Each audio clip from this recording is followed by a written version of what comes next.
بسم اللہ الرحمن الرحیم۔ السلام علیکم ورحمۃ اللہ وبرکاتہ۔ ناظرین گرامی، اسلام کی دعوت کا انوکھا اور مؤثر طریقہ۔ امریکی نامور اداکار مورگن فریمین سوال کرتا ہے کہ دنیا میں کس طرح مختلف اقوام، نسلی اور ثقافتیں رہ سکتی ہے۔ قطر کا معذور بچہ قرآن کی عمدہ آیات کا انتخاب کر کے اس عالمگیر مسئلے کا فوراً حل بتا دیتا ہے۔ وہ آیات مبارکہ یہ ہے: اعوذ باللہ من الشیطان الرجیم، بسم اللہ الرحمن الرحیم، یا ایہا الناس انا خلقناکم من ذکر و انثی وجعلناکم شعوبا وقبائل لتعارفوا ان اکرمکم عند اللہ اتقاکم ان اللہ علیم خبیر۔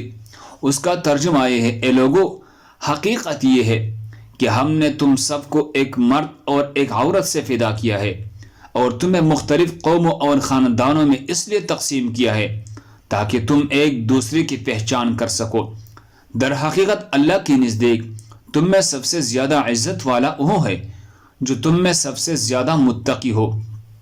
یقین رکھو کہ اللہ سب کچھ جاننے والا، ہر چیز سے باخبر ہے۔ اللہ ہم سب کو اس پر عمل کرنے کی توفیق عطا فرمائی۔ دوسرے مسلمانوں کے فائدے کے لیے آگے ضرور شیئر کریں۔ جزاک اللہ خیر۔